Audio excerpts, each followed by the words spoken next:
Jane Seymour, a esposa mais amada. Sabe aquela história de a terceira vez é a que dá certo? Pois é, para Henrique VIII isso envolveu decapitação, intrigas de bastidores, uma rainha que caiu em desgraça e uma dama de companhia loira discreta e perigosamente preparada para subir no trono antes mesmo da coroa esfriar. Se você quiser ver os vídeos das outras esposas, tá aqui na playlist Tudor. Oi, coroados e curiosos, eu sou a Steph e hoje a gente vai explorar a fase em que a Jane Seymour troca o uniforme de dama de companhia por um título de rainha da Inglaterra e tudo o que isso significava no jogo brutal da corte Tudor.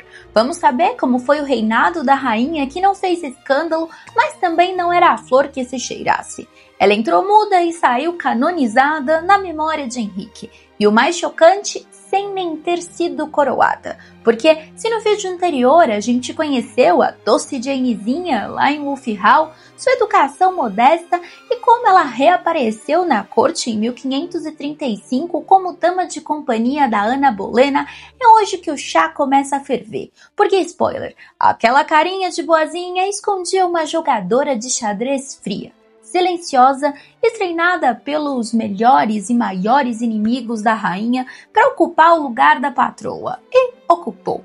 Logo após os tiros de canhão que anunciaram a morte da Ana Bolena, o Henrique VIII não esperou nem o vento parar de soprar sobre a Torre de Londres. Ele entrou em seu barco real e zarpou pelo Tâmisa com uma pressa quase indecente rumo ao Strand, onde sua nova favorita Jane Seymour já o aguardava. Porque, veja bem, o corpo da rainha mal tinha esfriado, mas o rei estava pronto para recomeçar. A elegância do luto passou longe. O que teve foi urgência, conveniência e um toque de frieza que faria qualquer terapeuta contemporâneo levantar as sobrancelhas. E do outro lado estava Jane Seymour, plena, composta e, convenhamos, completamente ciente de que o lado do rei agora estava vago. Ninguém chega ao trono sem saber o que está fazendo. Não se enganem com o ar sereno e o sorrisinho contido. Enquanto a Ana perdia a cabeça, literalmente, a Jane ajustava a tiara mentalmente. O que ela não sabia, era só o destino ou o acaso? Ah, minha filha, o acaso naquela corte era só sobreviver mais um inverno com a coroa na cabeça. Na verdade, ou com a cabeça mesmo no lugar, sendo um cortesão. E a Jane, esperta que era, não desperdiçou um segundo sequer olhando para trás. Ana? Quem? Enquanto o sangue ainda mal secava nas pedras da Torre de Londres, a Jane já estava mergulhada em outro tipo de vermelho, o das rendas de vestido de noiva. Porque se tem coisa que a Jane sabia fazer era ocupar o espaço. Em silêncio, sim, mas com precisão cirúrgica. E olha que o silêncio dela gritava. Até o conselho privado, aquele grupo seleto de nobres que funcionava meio como o comitê de crise da corte, apoiou a decisão relâmpago do rei de se casar de novo. A pressa era tanta que parecia que estavam marcando um brunch, e não um novo casamento real. E por quê? Porque o futuro da monarquia dependia basicamente de um bebê com o sobrenome certo. O Duque de Richmond, filho ilegítimo do Henrique, estava morrendo no final de 1536 aos 17 anos, e as duas filhas, Maria e Elizabeth, tinham sido deslegitimadas por capricho real, ou um fórum dinástico. Enfim, no dia seguinte à execução da Ana, o Henrique já estava oficialmente noivo da Jane. No dia seguinte. Nem a grama do cadafalso tinha crescido ainda e o homem estava de aliança nova no dedo.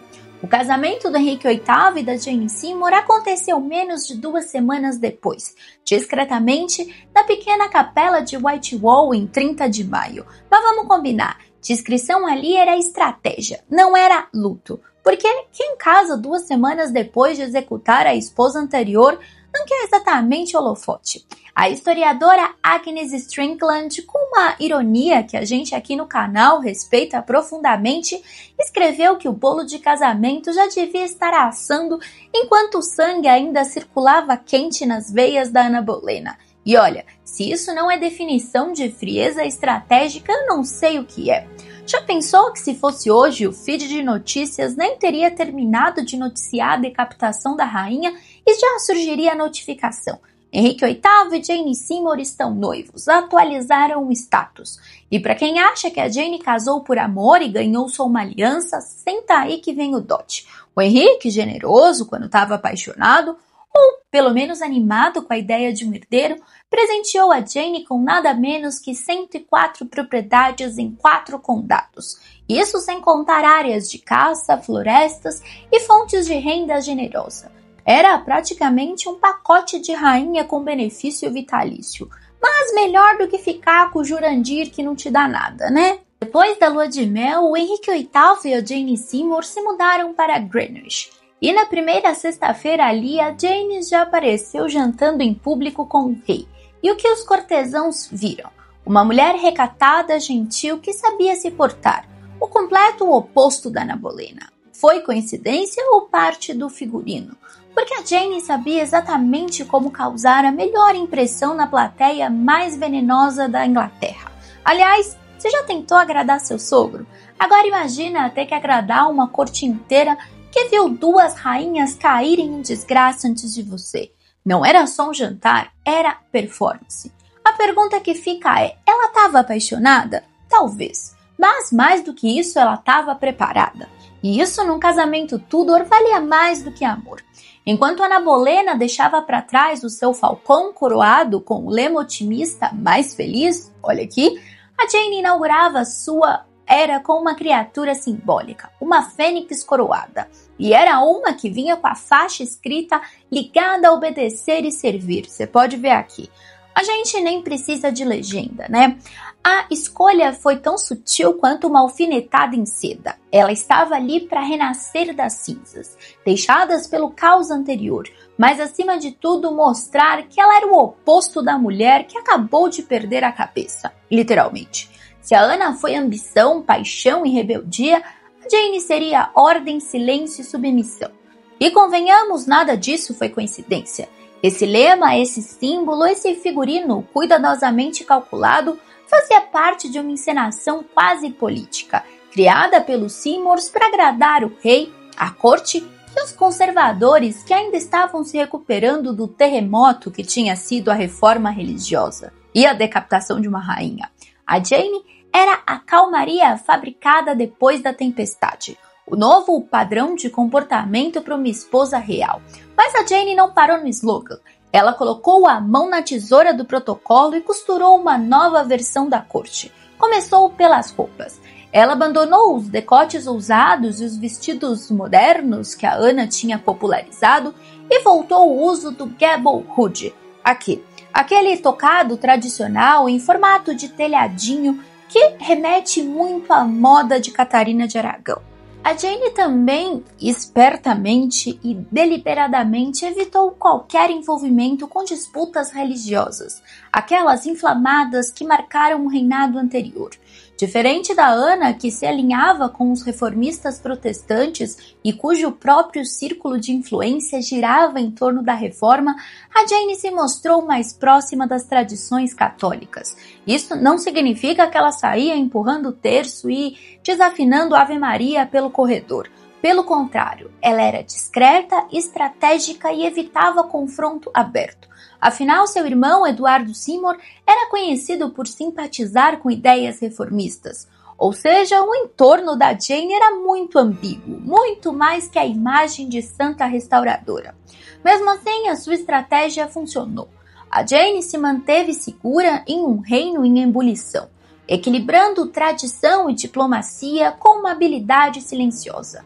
Ao assumir o trono, a Jane também cuidou de uma coisa, o tom da casa, literalmente. Uma das suas primeiras medidas como rainha foi restaurar o decoro e a formalidade da corte. A vibe caótica e irreverente que dominou o reinado de Ana Bolena deu lugar a uma atmosfera quase cerimonial, lembrando os tempos de Catarina, quando cada passo tinha etiqueta e cada suspiro era avaliado pela moral. Para os moralistas e bisbilhoteiros da corte foi um alívio. Mas a Jane não estava ali para agradar todo mundo, não. Ela estava para sobreviver. Não vamos também crucificar a pobre. O que você faria ao lado de um marido tão instável como Henrique? Eu mesma me fingiria de morta. Se a Ana caiu por ousar demais, a Jane parecia determinada a não ousar nada, pelo menos não em público. Nem bem as flores da lua de mel tinham murchado e já começaram as fofocas. Por exemplo, que o Henrique, aquele romântico incurável, risos, teria adiado a coroação da Jane até ter certeza de que ela podia ter um filho. Pois é, o homem não esperou nem 24 horas para pedi-la em casamento, mas queria prova de fertilidade antes da festa. E assim, enquanto a Jane organizava seus vestidos de gala e as damas de companhia treinavam reverências, a coroação não vinha. O clima estava mais para entrevista de emprego com um período de experiência do que união amorosa e abençoada. E a coisa começou a ficar mais esquisita. Um mês depois do casamento, o próprio rei confidenciou ao Thomas Cromwell que achava que estar envelhecendo demais para ter filhos com Jane. Uma mudança de humor típica dele. No mês anterior, ela era o milagre da Inglaterra. Agora, talvez fosse só mais uma decepção. Sinceramente, que homem. Já estava ensaiando o lamento de sou eu, não é você o problema, e nesse caso a Jane já devia estar sentindo que o clima de adoração começava a esfriar, porque o rei Henrique, entediado, era quase tão perigoso quanto ele apaixonado. O Henrique VIII era movido à emoção, e essa emoção tinha prazo de validade curto. Talvez ele estivesse frustrado por ainda não ver sinais de gravidez. Ou talvez o espectro de duas rainhas anteriores ainda rondasse o leito conjugal. E aqui fica a pergunta: será que a Jane conseguiria manter o rei encantado com gentileza e discrição se ela continuasse viva? Porque, enfim, você já tentou manter a atenção de alguém narcisista por mais de 3 meses? Se sim, você entende a missão impossível que ela tinha nas mãos. E o mais cruel de tudo é que a Jane não tinha cometido nenhum erro. Ela não era espalhafatosa, não desafiava o rei, não flertava com ninguém e não impunha opiniões. Mas, em um palácio onde o certo mudava conforme o humor do rei, isso nunca foi garantia de nada. Ela devia saber ali que a sua sobrevivência não estava só em ser perfeita, mas em ser útil. Ou seja, dar à luz a um filho homem, nada menos. Um sorriso encantador, uma reputação intocável e até o apoio da aula conservadora da corte faria pouco se você não tivesse um bebê saudável com testículos reais. A pressão era tanta que se fosse hoje, a Jane teria um grupo no WhatsApp chamado Fertilidade, Ovulação e TPM da Rainha.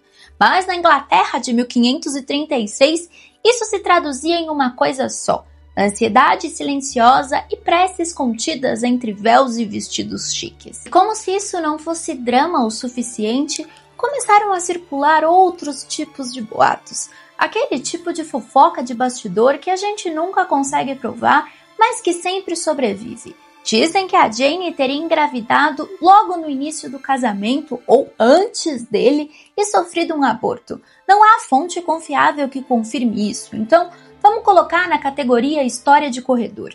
Mas o simples fato dessa história existir já revela muito. Mostra que a pressão por um herdeiro era real, absurda e constante, e que qualquer sinal de gravidez, mesmo falso, era agarrado com unhas, dentes e especulação. A Inglaterra inteira vivia na TPM da rainha, e a coitada da rainha vivia numa tensão que faria qualquer um adoecer só de respirar. Enfim, enquanto a Jane ainda lutava para se firmar como nova rainha da Inglaterra, ela teve a brilhante ideia de encarar uma das tarefas mais espinhosas da época. Ela tentou reconciliar o Henrique VIII com a Lady Mary, sua filha renegada. Nada como começar um reinado metendo o dedo numa ferida aberta há muitos anos, né? A Mary, era a filha da Catarina de Aragão, e aos olhos do rei era um lembrete vivo de tudo que ele queria pagar. Um casamento que ele jurava ser inválido, aliança com a Espanha que tinha virado pó, e uma filha que se recusava a reconhecer que era bastarda. Um combo real de rancores paternos. Mas a Jane, que até então estava interpretando direitinho o papel de esposa obediente e recatada, decidiu mostrar que também tinha coração. Ou estratégia, ou os dois.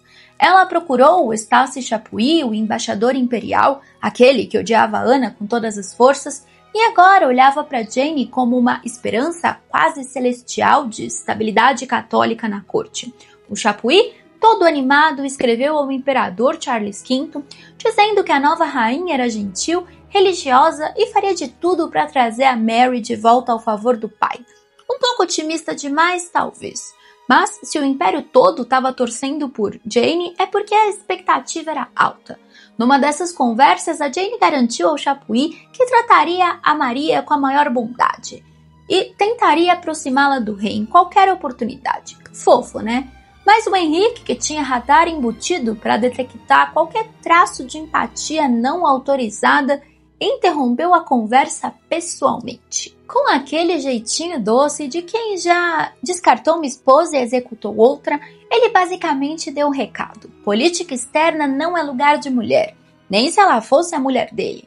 A Jane podia ser rainha, mas não era para meter o nariz onde o Império Espanhol estava envolvido. Ele simplesmente disse: lembre do que aconteceu com a sua antecessora. Pois é. E sinceramente, a cada dia ficava mais claro que por trás daquele sorriso calmo, o lugar da Jane era na sombra do trono. E que sombra! O Henrique não chegou a maltratá-la, como fez com as outras, mas ignorar, pressionar e controlar, ele fazia com a mesma elegância com quem mandava cortar cabeças. E o pior, fazia sorrindo. Enquanto a Jane tentava costurar alguma reconciliação entre pai e filha, o rei já estava impaciente com tudo. Uma hora ele dizia que a Maria podia ser sua herdeira, na outra ignorava completamente a sua existência. E a Jane ficava sempre um pouco mais instável. Claro, né? Agora, imagina ter que lidar com uma pessoa assim. Na vida real já é difícil, mas imagina com uma coroa envolvida. Como eu comentei então, a Jane realmente tentou persuadir o Henrique para que a Maria voltasse ao trono. Ela pressionou, pediu, argumentou e sugeriu. Tudo dentro do seu limite. Mas o problema é que com o Henrique esse limite não era uma linha. Era uma armadilha. Quanto mais você se aproximava dele, mais perto você estava de ver sua cabeça sendo decorativa na Torre de Londres. Henrique, que até então parecia tolerar a devoção maternal da esposa, chegou nesse ponto que ele largou e entrou no modo de ditador constitucional. Ele deixou claro que se a Maria quisesse o perdão dele, ela teria que engolir seco e escrever a maior carta de humilhação da história da monarquia. Na lista de exigências, repudiar o Papa, reconhecer o pai como chefe supremo da Inglaterra, declarar o próprio nascimento ilegítimo e de bônus aceitar que o casamento dos pais era incestuoso. Quem quiser participar da ceia de Natal da família Tudor, basta assinar aqui e dizer que sua mãe cometeu o pecado mortal só por existir. Claro, com fé pública. Assinado, datado e provavelmente com cópia enviada aos bispos. É fácil? É mole? E a Maria teve que fazer isso. Com o próprio pai, com a própria fé, com toda a Europa olhando. Não era um pedido de desculpas. Era um ritual de autoanulação. E o motivo a sobrevivência. E a Jane, mesmo acuada, continuou firme. Não recuou na promessa de manter a Maria por perto. E com isso, mesmo sem mudar os decretos do rei, ela conseguiu preservar a presença da enteada na corte. Era pouco, talvez, mas numa corte onde o esquecimento valia tanto quanto a execução, ser lembrada já era uma forma de vencer. Quando a Maria Tudor finalmente retornou à corte, o clima foi digno de telenovela Tudor. Segundo o relato de um cronista da época, ela entrou timidamente na sala, ajoelhou-se diante do pai e pediu sua bênção. O Henrique VIII ergueu, abraçou, então lançou aquele olhar teatral à plateia e declarou: alguns de vocês queriam que eu me livrasse dessa joia. Pausa, drama, clímax. E aí, acariciando a barriga da Jane, completou: a verdadeira joia da Inglaterra, na verdade, está aqui. Dá vontade de aplaudir ou de gritar. O rei usava a própria filha como ferramenta de enredo e transformava até os momentos de perdão em teatro político. Dizem que a Maria até desmaiou. E Jane, ali do lado, ouvindo aquilo, já devia saber. Ela não era só uma rainha. Ela era vitrine, ela era promessa, era útero com coroa. Porque, no fim das contas, o Henrique não queria a Maria de volta por amor paternal. Queria mostrar que agora tinha a rainha certa, a mulher certa e, em breve, se os hormônios e Deus cooperassem, o herdeiro certo. Mas calma que a história da gravidez a gente já chega lá. Depois do retorno dramático da Maria e da cena digna de peça, com Henrique apontando para a barriga da Jane, muita gente começou a se perguntar: será que agora finalmente a nova rainha teria voz política no reino? A resposta veio rápido e não foi bonita. Foi durante a Peregrinação da Graça, aquela rebelião gigantesca que sacudiu o norte da Inglaterra em 1536, reunindo nobres, religiosos e camponeses revoltados com os fechamentos dos mosteiros. E se o nome peregrinação soa pacífico, o clima era mais motim com crucifixo. A Jane, que até então parecia confortável no papel de esposa decorativa, decidiu que não dava mais para ficar calada. Ela caiu de joelhos diante do marido e pediu clemência. Como se dissesse: Henrique, será que não dá para repensar essa história dos mosteiros? E aí o mundo parou por um segundo. Foi o primeiro e único momento que ela tentou se meter de leve em uma decisão de Estado. E como bom episódio Tudor, teve plot twist. O Henrique, gélido, mandou ela calar a boca. Alguns historiadores divergem, dizendo que foi exatamente nesse momento que o Henrique a lembrou suavemente do que tinha acontecido com Ana Bolena. Jane, que não era boba e nem suicida, entendeu direitinho o que aquilo queria dizer. Ficou quieta e ficou viva. O que, vamos combinar, já era um feito e tanto naquela corte. Se a Catarina teria batido de frente, a Ana teria contra-atacado com ironia, a Jane recuou com graça de quem percebeu que a coroa era linda, mas vinha com um manual de sobrevivência em letra miúda. E enquanto todo mundo elogiava a bondade da Jane com a Maria, sim, ela foi insistente, muito mais do que qualquer outra, havia outra menina na história que quase ninguém notava e muito menos Jane Seymour, Elizabeth, a filha de Ana Bolena, que na época só era uma criança pequena, de 3 anos, foi deixada de lado por completo. Sem roupas novas, sem atenção e sem madrasta que intercedesse. Era como se ela tivesse sido apagada da história. E o mais trágico, a criadagem teve que sair caçando ilegalmente para garantir comida para ela. Isso mesmo, caçando, no meio do palácio. Mas por que Jane nunca fez nada por Elizabeth? É uma pergunta difícil. Talvez porque Elizabeth fosse o espelho vivo da mulher que a Jane substituiu. Talvez porque o simples ato de demonstrar compaixão por ela fosse provocar o Henrique. E, como já vimos, não era uma boa ideia testar os limites do rei. Talvez fosse por estratégia. A Maria era útil politicamente, a Elizabeth não. E quem acabou ajudando a Elizabeth foi justamente a Maria, a irmã mais velha, que tinha todos os motivos do mundo para guardar rancor.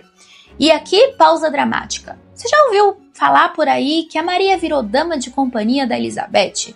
Que a filha de Catarina de Aragão, a princesa católica deserdada, foi rebaixada ao papel de serviçal da meia-irmã protestante mirim? Pois é, parece enredo bom demais para ser verdade. E adivinha, não é verdade. Esse mito foi perpetuado por séculos, mas nunca aconteceu de fato. O que houve foi que Henrique as obrigou a viver sob o mesmo teto por um tempo, o que já era cruel o suficiente, mas a Maria nunca serviu a Elizabeth oficialmente como dama de companhia. A gente adora uma boa humilhação palaciana, mas essa não rolou. E tá tudo bem desmentir um mito, né? O drama já é forte o suficiente sem ele.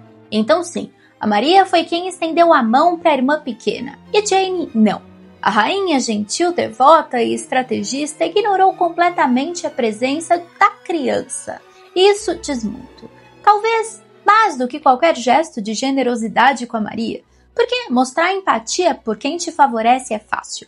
Difícil é estender a mão para quem não serve a sua narrativa. A Jane estava jogando um jogo de sobrevivência, a gente também tem que entender isso. Ela tentava agradar o rei, manter a imagem pública, cumprir as expectativas de toda uma nação. E tudo isso sem escorregar, porque na corte Tudor escorregar não dava em queda, dava em execução. Mas calma que a gente vai chegar na gravidez, calma. O único momento em que a Jane realmente teria poder de verdade. E não era poder simbólico, era da vida e da morte, literalmente, sobre o futuro da dinastia Tudor e talvez o dela.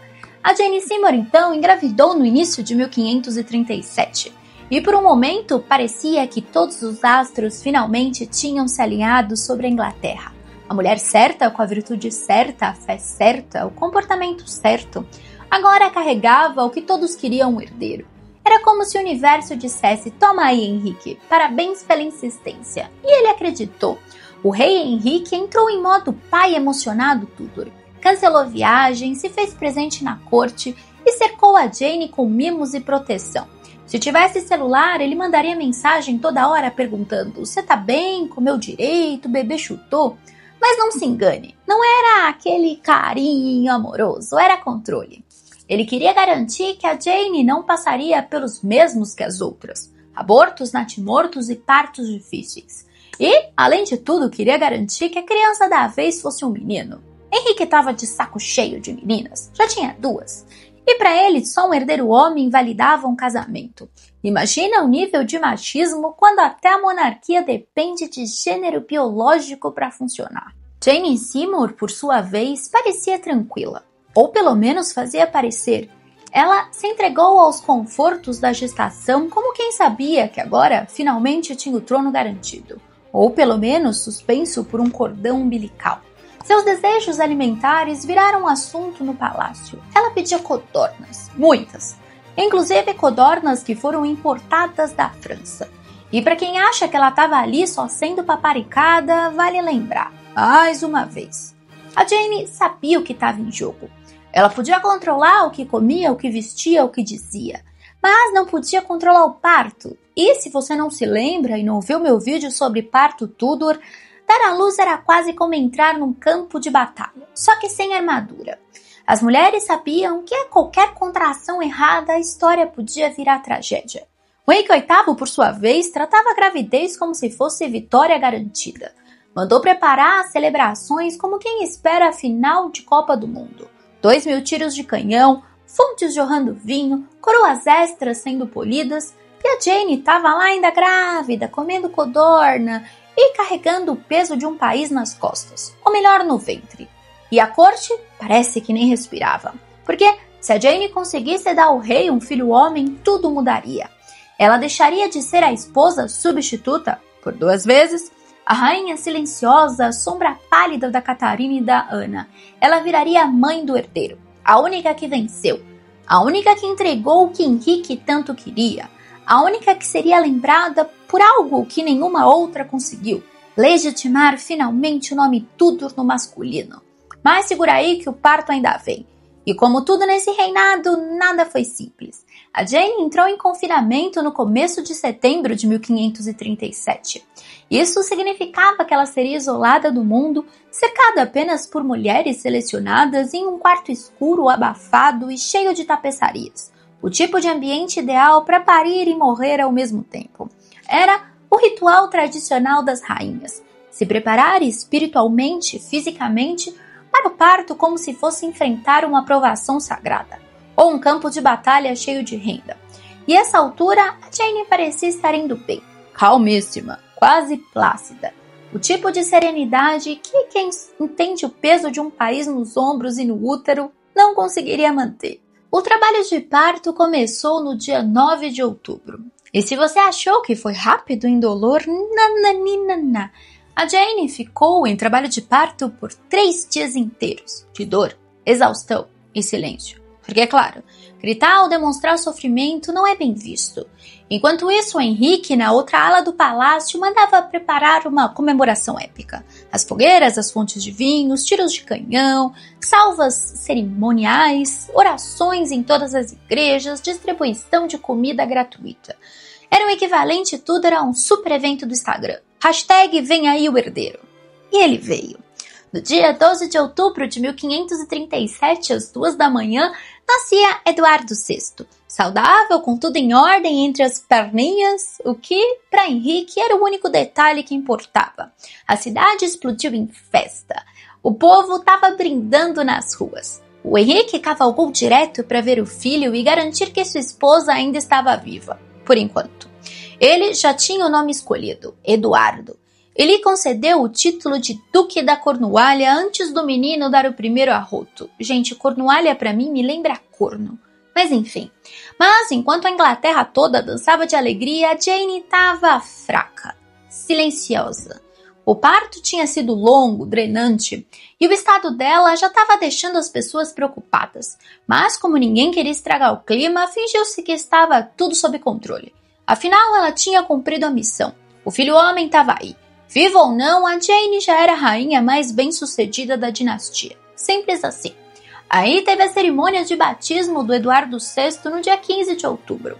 Um espetáculo. 400 convidados, uma marcha solene até a capela, trompetas, bênçãos, luxo. A Jane Seymour assistiu tudo do quarto, deitada, ouvindo de longe o som da celebração que girava em torno do filho que ela mal conseguiu segurar. Mas devia estar sorrindo. Ela tinha vencido. Os fantasmas da Catarina e da Ana podiam finalmente calar a boca. Ela entregou o que as outras não conseguiram. E talvez, por isso, ela fosse a única a ser lembrada com carinho genuíno por Henrique até o fim da vida. Ou quase até o fim. 3 dias depois do parto, no dia 17 de outubro, a Jane adoeceu. Começou com febre, vômitos e diarreia. Depois melhorou, depois piorou, depois melhorou de novo. A corte, sempre com aquele otimismo forçado, achou que era só uma reação do corpo. Vai passar, diziam, mas não passou. No dia 18, a febre voltou com força e a Jane começou a delirar. E todo mundo entendeu que a rainha estava morrendo. Hoje, a maioria dos historiadores acredita que ela teve uma infecção pós-parto, provavelmente sepse causada pela placenta retida, ou contaminação com instrumentos não esterilizados, que era algo comum no século XVI. E aí você pensa, mas como assim? Ela tinha acesso aos melhores médicos do reino? Pois é. E essa era exatamente a pior parte, porque os melhores médicos da época acreditavam em sangria, purgação e orações como protocolo clínico. Boa sorte com isso. Mas a teoria da sepse não é a única. Há quem acredite que a Jane tenha passado por uma cesariana, o que era quase sentença de morte naquela época. Cesarianas só eram feitas geralmente quando a mãe já estava morta ou quase. E os relatos, embora não sejam unânimes, sugerem que os médicos chegaram a consultar o Henrique. Se fosse preciso escolher salvar entre a criança ou a esposa, quem ele escolheria? Algumas fontes, inclusive protestantes, dizem que a Jane teria consentido com o procedimento, sabendo que talvez não sobrevivesse. Mas, seja qual for a causa, o fato é que a rainha definhava. Na madrugada, então, do dia 24 de outubro de 1537, a Jane Seymour morreu aos 29 anos. E o Henrique fugiu, literalmente. Pegou seu cavalo e sumiu para Windsor. Porque encarar o luto não era o forte dele. Encarar a culpa, então, menos ainda. Se alguém ainda acha que ele chorou desesperadamente, escreveu cartas de amor ou plantou uma árvore em homenagem à falecida, não conhece o rei. Henrique era do tipo que desaparecia. E quando voltava, já tinha pensado no próximo capítulo. Ainda assim, a Jane foi tratada com todas as honras. Seu corpo foi embalsamado, vestido com traje dourado, joias reais e preparado para um funeral digno de rainha. As entranhas foram enterradas separadamente, coisa de costume da época, não julgamento moral. E o corpo principal foi levado para a capela de São Jorge, no castelo de Windsor, em 12 de novembro de 1537, onde, anos depois, o Henrique seria enterrado ao lado dela. E a corte do Henrique ficou em luto por 3 meses. Até a Páscoa de 1538, nada de bailes, festas, torneios ou caçadas. Todo mundo de preto, todo mundo fingindo que sentia falta. Na verdade, não preto, porque isso foi só na era vitoriana. Mas enfim, todo mundo fingindo que sentia falta, e talvez alguns sentissem, porque no final das contas a Jane foi a única que conseguiu o impossível: agradar ao rei, a nobreza conservadora, o povo e o destino, mesmo que só por um tempo. A Jane foi elevada ao status de esposa ideal, rainha submissa, virtuosa, discreta, que não causou escândalo, não bateu de frente, não teve tempo de irritar ninguém. Henrique fez questão de reforçar essa narrativa. Mandou pintar retratos dela após a morte, exibiu o luto prolongado e, o mais simbólico, ordenou que no famoso retrato a família de Henrique VIII, que você pode ver aqui, fosse Jane que aparecesse ao seu lado, não a Catherine Parr, sua esposa da época. Mas será que o Henrique realmente amou mais que as outras? Ou será que ele amou o que ela representava?